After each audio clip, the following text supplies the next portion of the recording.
Welcome. This is a video I put together to try to help young nephrologists who are getting ready to go out and look for practice opportunities to understand how revenue is generated for a nephrologist. It is quite different than for other specialties. My brother's a cardiologist, and the way that he earns revenue or generates revenue is quite a bit different than the way I generate revenue. And it has to do with the complexity of dialysis that makes a nephrologist pay structure quite a bit different than other structures.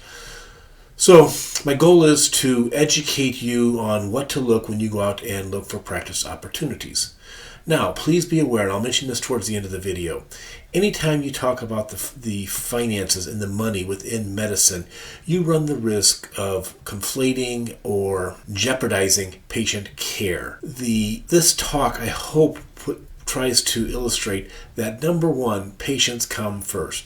Our patients are sick, they're suffering, many of them are coming to end of life. We simply cannot let finances get in the way of good patient care. That being said, we still need to generate an income, and we would like to generate as much income as possible within the confines of good patient care.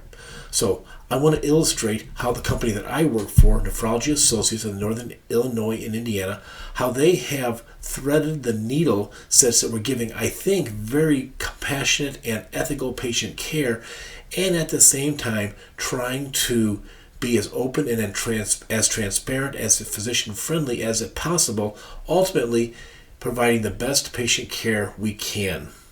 So here we go.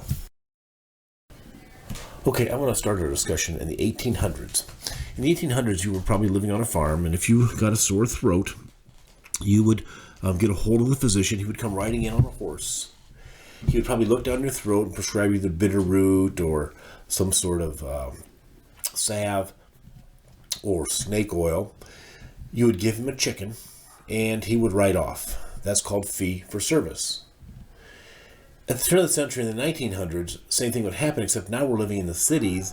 You've built an office, and the patient would come to the office, and again, you would look down their throat, probably prescribe an antibiotic, and this time they would give you cash. It's still fee for service.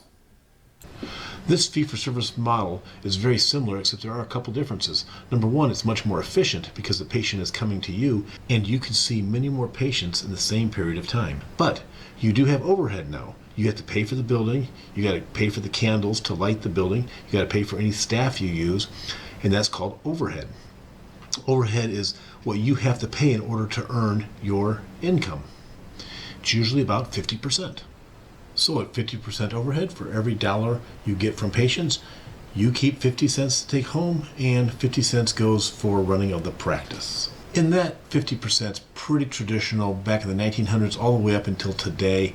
It fluctuates anywhere from at the low end of 40% if you're very efficient and 70% if you're very inefficient. But you have a certain degree of control over that depending on how opulent you want your office or how many staff members you want or whatever. You can control it for the most part. The next big change came in about the 1940s. And at that point in time, people were living in the cities. We were becoming basically a manufacturing nation. We had all these factories, and the factories required lots of workers, and those workers had to be healthy. And at that point in time, people were not taking care of themselves, the factories thought. And so they had this idea of what we're going to do in order to keep our employees happy and actually to attract them to their jobs is we were going to buy their insurance policy. We were going to pay for their health care. So here was the doctor's office over here.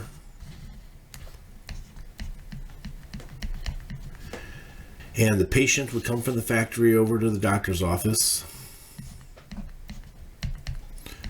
with that sore throat, and the doctor would look down their throat, prescribe an antibiotic, and there was this other entity called insurance. The factory would pay the insurance company per employee they had, and then the insurance company would pay the doctor. It was still fee for service, but oftentimes it's called third party fee for service. Now, I'm going to start keeping a laundry list of terms that at the end of this talk, we're going to go back and go over the terms one more time. So let's add this to the list. So now we have fee for service overhead. We had third party fee for service, which just means insurance.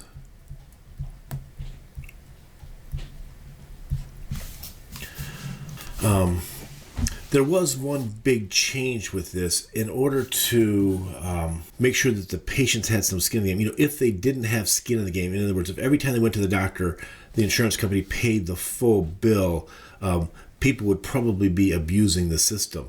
So what the insurance company decided was to have a copay. Basically, the insurance company would pay about 80% of the doctor's charges, and the patient would pay about 20%. They'd be responsible for about 20%.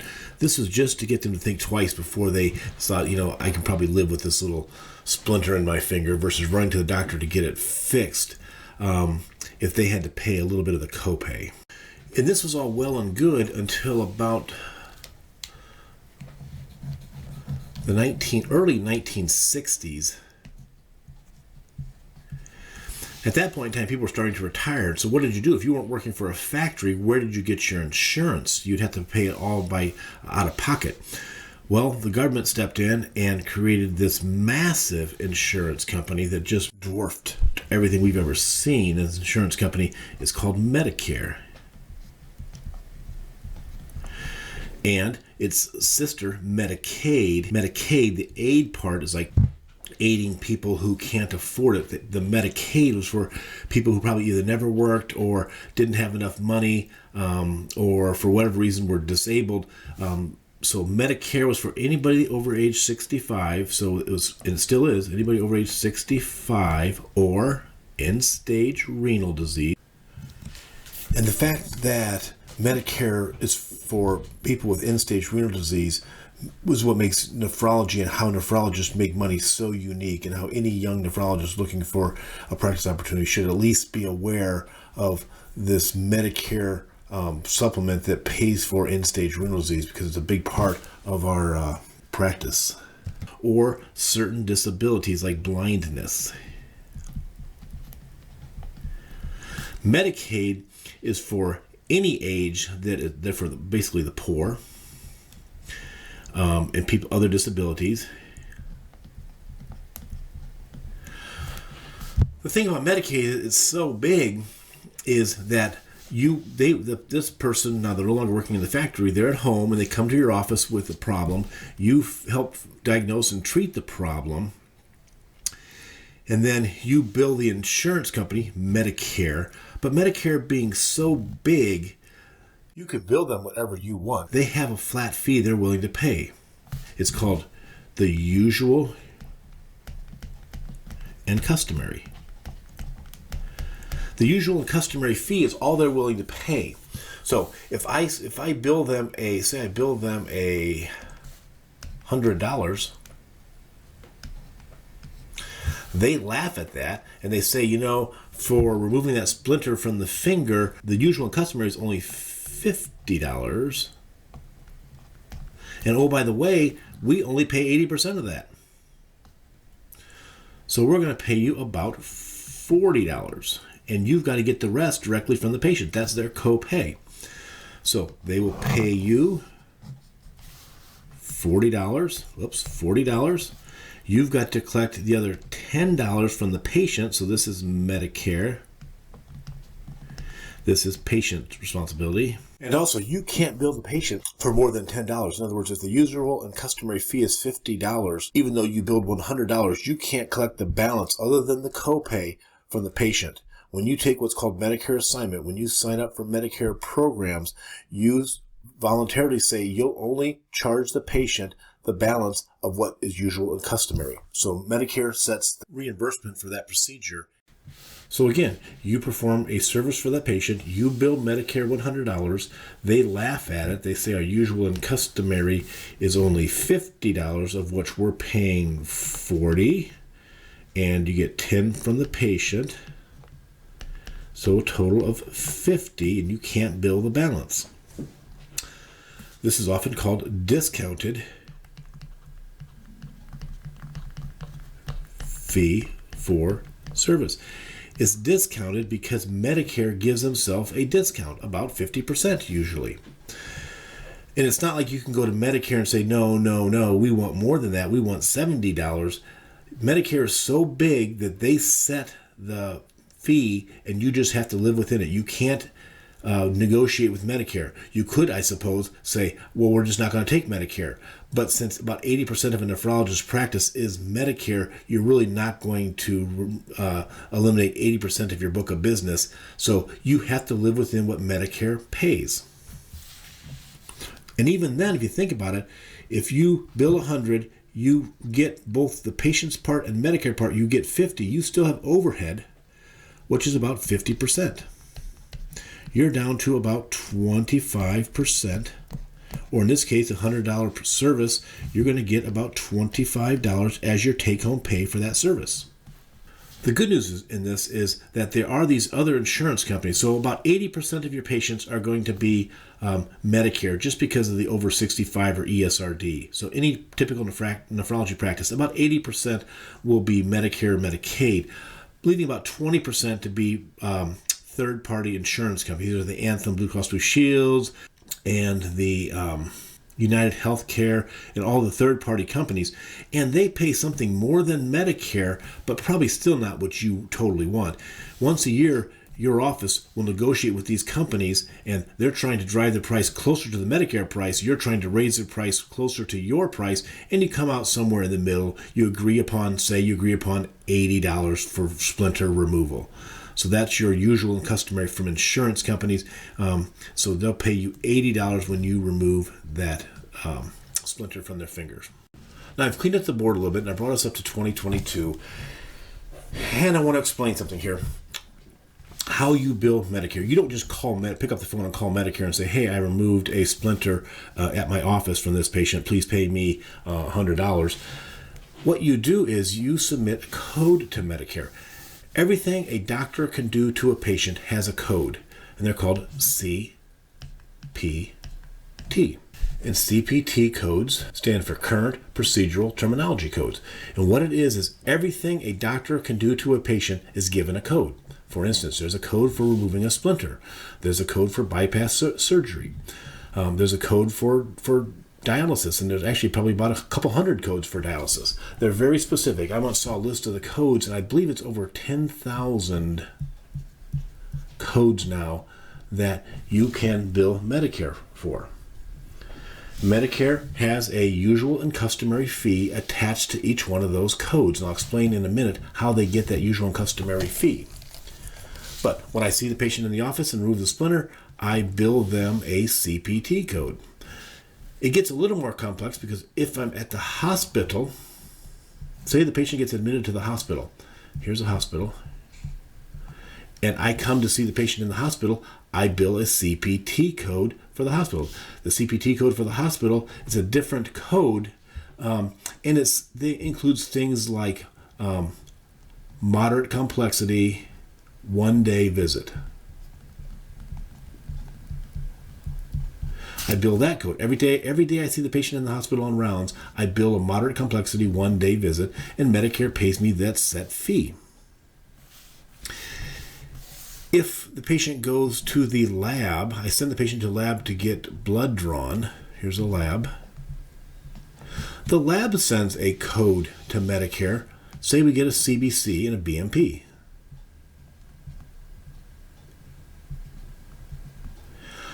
I don't bill for those. That's not my lab.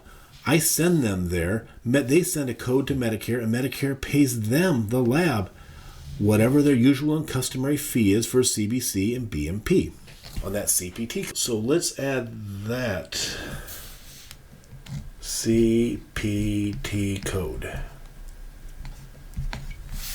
to our list of terms. If they go to a dialysis unit,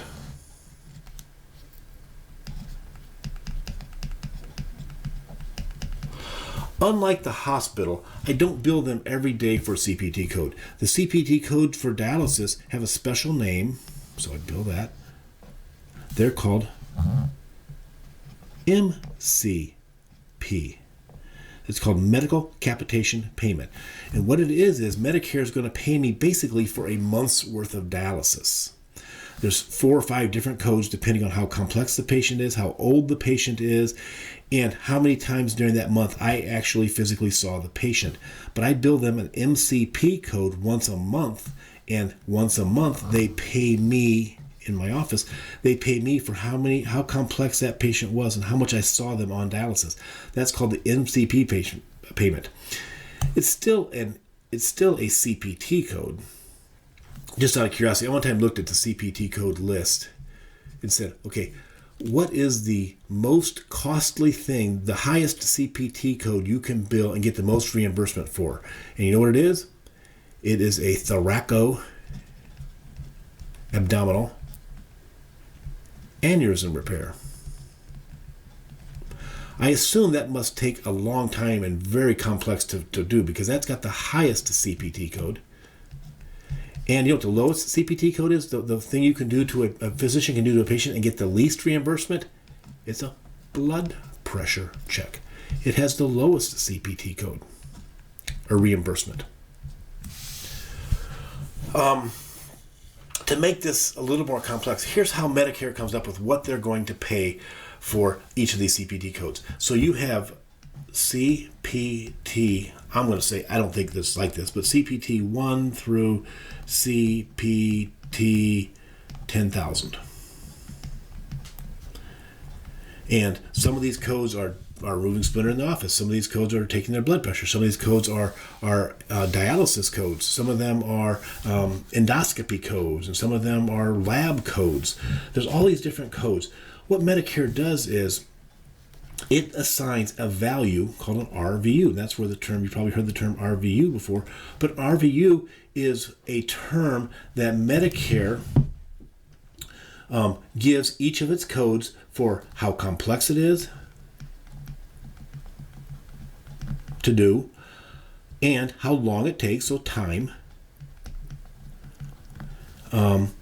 And there are some other little variables, but these are the big ones: how complex it is or how hard it was for the physician to do, and the time it takes to do the procedure. So that thoracoabdominal aneurysm repair takes a long time, and it takes a very, very specialized surgeon who has years of training. That's got the highest RVU value.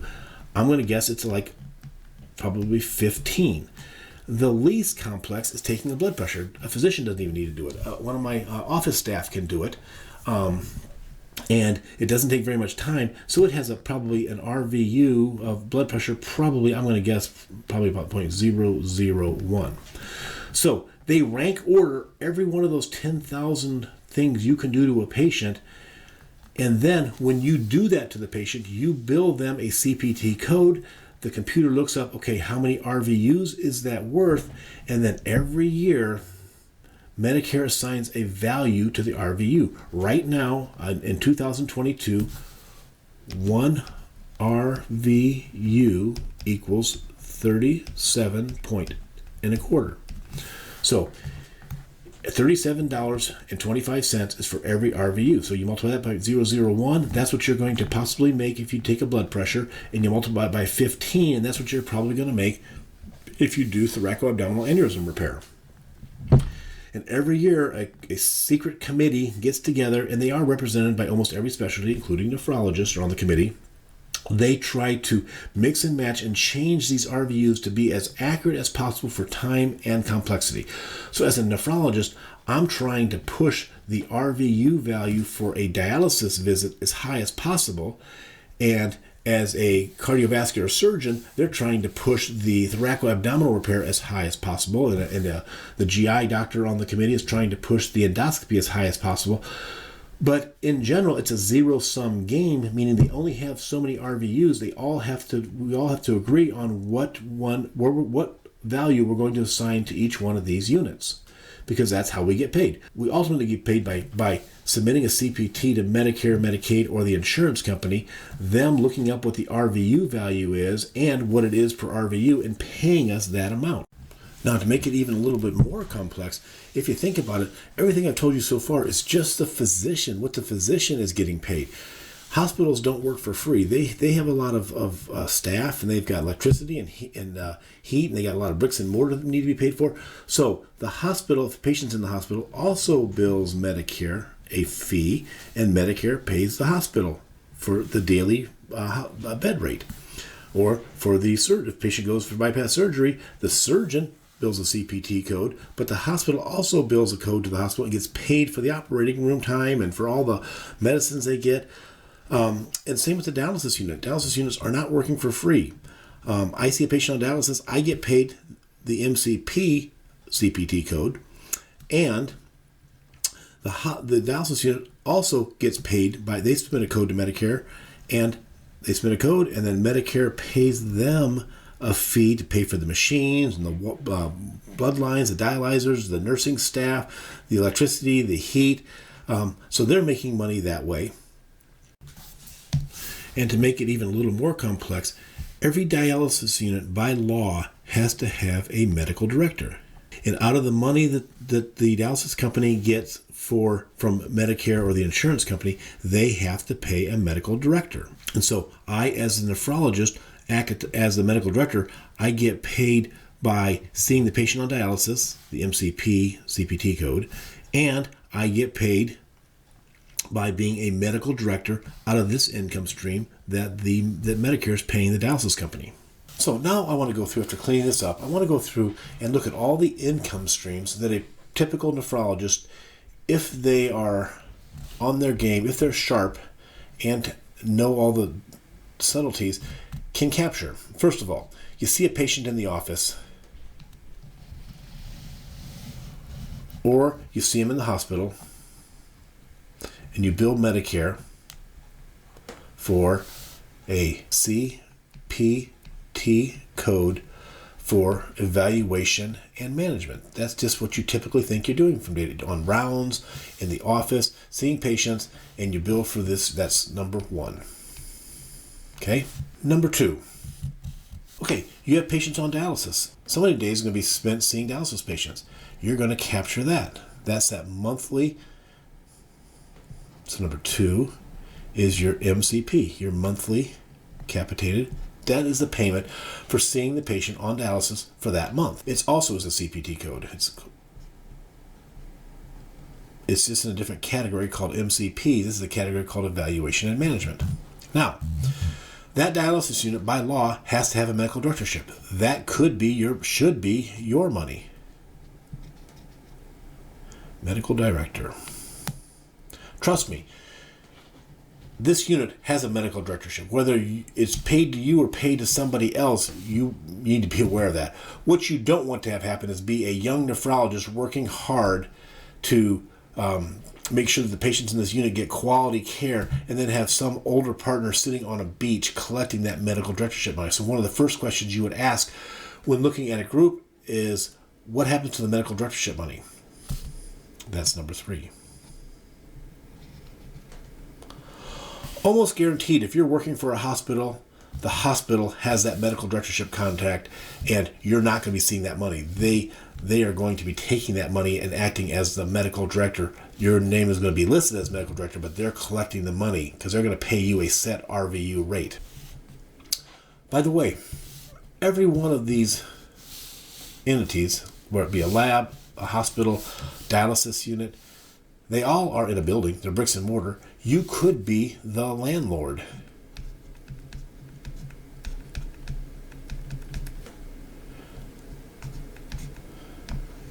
Meaning somebody's paying rent for this office, somebody's paying for this hospital, somebody's paying rent for this dialysis unit. It would be nice if you, as a nephrologist, since you're putting patients in this dialysis unit or sending patients to this lab, you could capture some of that revenue for the ownership of the building. If you're in a big enough group, you can do clinical research. And in research, drug companies pay somebody, and usually you have to be fairly large to do this, money to do their clinical research. There's number 5. And number 6 is joint ventures. These dialysis units are owned by large national corporations such as DaVita, Fresenius, or U.S. Renal Care. But it sure would be nice if you could joint venture with them and capture some of that money coming into the dialysis unit as a joint venture partner. And that way, when Medicare pays them money for the dialysis, you can capture some of that revenue stream, and that would be the joint venture. I want to say a little bit about these 6 income streams. First of all, numbers 1, 2, and 3, the CPT codes, the CPT E&M codes, the office visits and hospital visits, the CPT MCP codes, the dialysis visits, and the medical directorship money. Those really are part and parcel of being a nephrologist. You probably won't have to buy in when you join the practice. You probably won't have to buy into those income streams. You really have already paid for those income streams in the form of your time and money for your education. So really, those are just part of being a physician. Now, the other income streams, 4, 5, and 6, those are more like investments. So being the landlord, doing the research, and the JVs, those each are income streams that you're probably going to have to buy into in an investment fashion. You'll have to decide whether the risks and the benefits are worth it, the cost of buying in. I have talked to a lot of young fellows who are looking at practices, and they seem to, for whatever reason, want to think that somehow they can just get those investments for free or at a very reduced price. And in actuality, that's not true. Those are investments that your partners have made already, and they bought into them, they reap the benefits from them, and at some point in time, they're going to have to sell them. At least in NANI, we require that contractually that these investments, the JVs and the landlord investment, you can't carry those into retirement. It goes back to that philosophy of you don't want anybody sitting on a beach in retirement gaining income from efforts that you're doing. So NANI has required that all the JVs and the landlord joint ventures, the owners have to sell those upon retirement. The good news is, again, as far as transparency is concerned, the buying price and the selling price are predetermined based off of what's called EBITDA. It's earning before income tax and depreciation. That's a standard financial term that says that when you look at how much money those investments spin off, when you buy the investment, you're going to have to buy that income stream. Usually, you buy about 3, 4, 5, or 6 years of the income stream going forward. So if one of those JVs spins off $10,000 a year and it costs 4 EBITDA to get in and to get out, then it's going to be $40,000 to get in and to get out. Hopefully, those JVs will grow and that income stream will increase. And as it increases, it's going to cost the people coming in even more money, but they should reap the benefits of more money while they're getting the income stream. I believe most of the JVs that I have are on the 4 and 5 year EBITDA cost, meaning that whoever buys them from me when I retire is going to have to pay 4 or 5 times what I'm getting per year on those income streams. Now, this could be a lot of money. This could be in the hundreds of thousands of dollars. And a lot of young physicians, and I was too when I started out, thought there's no way I can afford that. But again, we make it easy in NANI because what NANI usually will do is float you a loan. All you do is sign a piece of paper saying that, yes, you will take responsibility for this loan. And then over the next 4 or 5 years, all the money coming out of that investment goes to pay the investment. So you'll receive no benefit from those investments for 4 or 5 years. But after the investment's paid off at year 4, say, for example, at that point on, it's your investment and you reap all benefits going forward. And then when you retire, you'll sell it at 4 or 5 times the earnings. It's a very fair system and a very open system. You may not like it because you're going to have to sign your name and you're going to have to buy them at a fair market value. But the good news is it is fair market value versus what I have seen in other groups where the senior partners are getting out, they're selling their shares for some exorbitant value, much, much above what it ever should really be, what would be fair. In NANI, we have predetermined fair market value using already standard financial terms and agreements. And so you'll get in at fair market value, you'll get out at fair market value. So there's 6 areas that I can count that a nephrologist, if they know enough, can start to capture these income streams. My brother's a cardiologist, and he's employed by a hospital. It's a large hospital, but he's employed by a hospital. And so he sees patients in the office and builds E&M codes.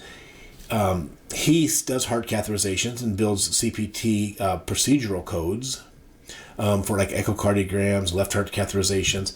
And so when he sees patients, he tells, at the end of the day, he tells the hospital what CPT codes he did for that day. So he'll probably give them a list of 30 or 40 CPT codes.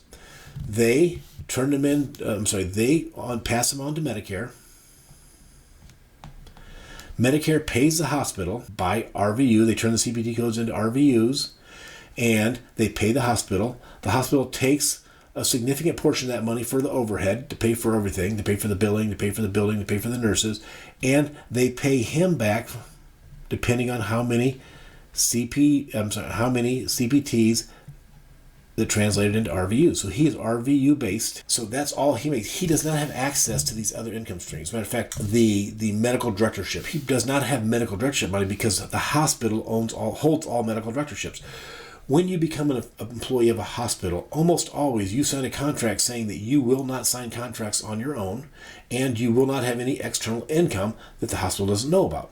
So if a cath lab over here opens up and says, hey, we want you to be director of our cath lab, he can't do that because he has a contract that says he cannot have contracts outside of this because he's an employee of the hospital. So the hospital has to hold the contract, and the hospital may or may not pay him money for acting as medical directorship. In this model, where the physician is not owned by a hospital or a multi-specialty group, he can manage or have somebody manage all these on his behalf. I want to talk about the company that I work for. Nephrology Associates in Northern Illinois and Indiana, NANI. And the secret sauce of NANI is that it is single specialty.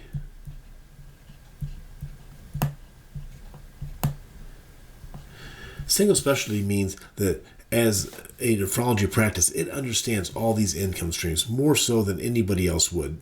The hospital would say, yeah, they could manage that, or some private practice could say they could manage that. In reality, there's too many moving parts for anybody that's not single specialty to understand. Number 2, it is physician owned.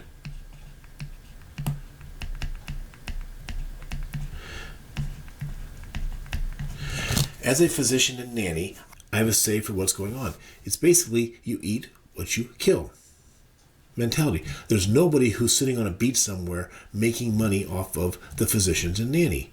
Each physician in NANI is getting about what they deserve. It's eat what you kill. It has a very aggressive management team overseen by a physician board of directors. Board of directors. So here's the way it works. It's kind of a hub and spoke organization. And there's pods, and pods are mostly by geographic region. So I'm in a pod over here called Fort Wayne. It's in Indiana. We are 14 physicians.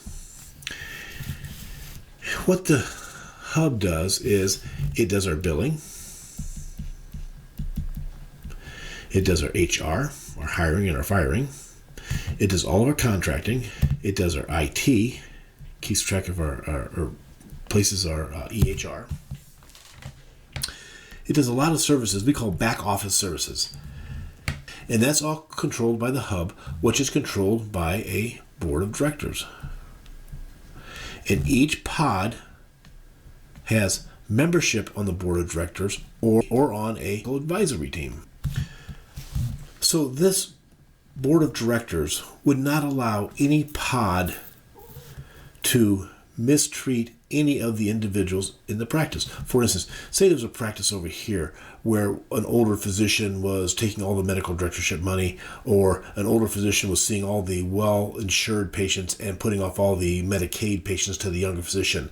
That wouldn't happen because this board of directors knows that if this pod is not successful, then these are start to be not successful. And so it behooves every physician and NANI to make sure that every pod is treating everybody equally. The next thing is transparency.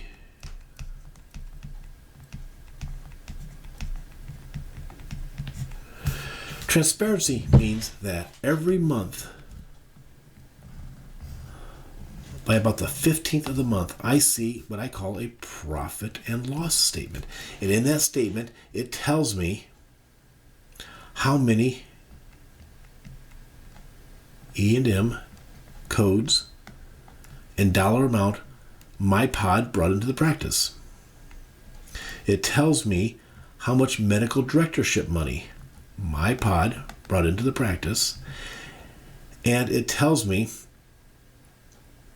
how much MCP money, that's for seeing dialysis patients, the monthly fee for seeing dialysis patients, brought into the practice. That's our profit. Then there's our loss.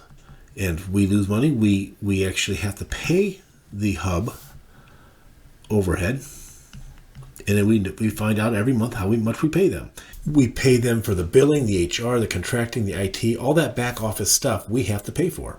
And we have to pay for our local overhead, my nurses, my office, my electricity, my cell phones, my car. That comes out of the local overhead. So that's local overhead. That's money I pay. So this is money coming into my pod. This is money going out of my pod. The difference is the profit. And if I'm not happy with the profit, then I either have to bring more money into my pod by seeing more patients, or I have to limit money going out, maybe by having a smaller office or having fewer nurses in my practice. But it's under my control. What is not allowed in NANI is if I'm not happy with my income, I can't go to another pod and say, I want them to subsidize me. I want them to send me money. Nor can one of the other pods come to my pod and take money from our pod. So each pod functions independently. They eat what they kill within the pod. And the hub is under my control in that I have one of my partners in my pod sits on the board of directors. And two of my partners in my pod sit on the advisory board who advise the board of directors. So it's a very safe, rather simple way of controlling the practice. And I have to say one thing as I was putting this talk together. There's one thing that overrides all this. The single specialty, the physician-owned, aggressive management team, board of directors, transparency. And that is NANI has a very high degree of compassion and ethical behavior when it comes to patient care. Patients come first. I know we've talked a lot about money here, and it sounds rather cold and callous. NANI puts patients and ethical treatment of patients number one. Because we know if we don't do that, none of this will happen. So we've talked a lot about how we've gotten from the 1800s to 2022, but I want to talk a little bit about the future. And again, this is where NANI really shines. Right now in 2022, this is a complex system. Medicare's paying a lot of people to do health care, and they're paying a lot of money. The system is starting to break, and Medicare is looking for other alternatives, other ways of paying physicians. Right now, we're still basically fee for service. It's complex in how we generate the fees and how we get paid, but it's still fee for service. I think of it like a chicken clucking a switch. And every time the chicken clucks the switch, it gets a piece of corn. Well, that's what we're doing here. All these, the lab, the hospital, the physician, the dialysis units, they're all clicking switches, and a little piece of money pops out from Medicare to all these. Well, Medicare is saying, no, in the future, we're not going to do this anymore. We're switching from fee-for-service to a more pay-for-performance, meaning that Medicare is probably going to end up paying an entity, someone, be it NANI, a hospital, they're paying somebody to manage the care of that patient, and they get a set dollar amount.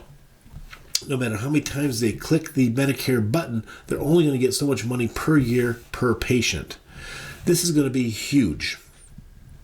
And with a change this big, you really want to have a very, very talented team who can understand, work with Medicare to build this new system. What you don't want to be is outside looking in as a new system gets built. You may not be happy with the results. It would be so much better to work with Medicare to build this new system. And that's what NANI does. NANI is working with Medicare through demonstration projects to see just how can we develop a system where we're saving money, giving good care, and compensating everybody. So that brings us to the end of our journey of how a nephrologist generates an income. And as we wrap up, I do want to spend just a couple minutes going back and looking at the terms we've collected over the last 30 minutes or so. Fee for service, again, I've beaten that pretty much. You can't say much more about fee for service. Overhead is that amount of money that you have to pay in order to make money. It's your lighting and your car payment. It's your cell phone, your electronic medical record. It's all your staff. It's all the bricks and mortar. Usually runs about 50%. It can run as low as about 35-40% to as high about 70%. The higher it is, the worse it is for you because it's less you get to take home. Third-party fee for service is just that. It's an insurance company or it's a third party. It always is considered the patient as the first party, the physician is the second party, and then in this case, the third party is the payer or the insurance company or Medicare who's paying for the two parties to work together. The discounted fee for service, that's the model where insurance companies will not pay you your full what you want them to pay you, but they'll pay you something that you negotiate on. And then Medicare won't even negotiate with you. They'll just pay you what they're going to pay you, and you have to live within that means. CPT code is a series of codes, about 10,000 long, that have that are categorized into different areas. Like there's a bunch of anesthesia codes, and there's a bunch of surgical codes, a bunch of psychiatric codes, a bunch of rehab codes, and a bunch from a nephrology point of view. There's the E&M code series, which start with 99, and they are what you get when you round on patients. You know, patient in the hospital, for the first visit, you're doing a consult on them. It would be like a 99231 if it's an easy one. If it's a more complex patient, it could be a 99233. That's the first time you see the hospital visit. On all subsequent days, you see them day 2, 3, and 4 in the hospital. It would be a different code, probably like a 99. I don't know. I don't even know the codes memorized. 33 or 235, I think. I don't know, but that's subsequent visits. This has a higher RVU, which each code has a value attached to it, as far as how long it took to do would take normally to do that visit, and how complex it was. So the first visit of the hospital would be a 99231. It has a higher value than a 99235, which is all subsequent days, would pay a little bit less. The MCP is just another code. I think it's 90935 or something like that. That's for the month of dialysis that you've provided for the patient. There's a whole bunch of codes. There's I think about 50 different dialysis MCP codes, but it has to do with pediatrics or adults. It has to do with how many times you saw the patient, how complex the patients were, whether it was home dialysis or whether it was in a center. So there's a lot of codes for these, but they're just CPT codes. It's a certain category of CPT codes. Medical directorship, that is, each dialysis unit has to have a board-certified nephrologist act as their medical director, and they have to pay them. There are a lot of things that medical director has to do once a month in order to earn that money. Ancillary services, those are the labs, the access center, research. Those are all the things that you would like to capture. They're income streams that you have the ability to capture if you play your cards right. And then JV is joint venturing with the dialysis company, because again, the dialysis companies, Fresenius, DaVita, US Renal, some independent companies, they are also billing Medicare and getting paid for the dialysis part of the procedural part of the dialysis. You're getting paid for the oversight with this MCP code. They're getting paid for the procedural part with the codes they're using. You can, in some instances, it's a joint venture with these dialysis companies so that you can capture some of that money too. So that brings us to the end. So thank you. I hope this was helpful. And you thought clinical nephrology had a lot of acronyms. The management of nephrology has even more acronyms like CPT and RVU. Anyways, it is complex. I hope this helped. As you look for employment, once you finish up your fellowship, just be aware there's a lot of opportunities out there. There's a lot of opportunities for success and some opportunities for failure if you don't approach this with eyes wide open. So thank you.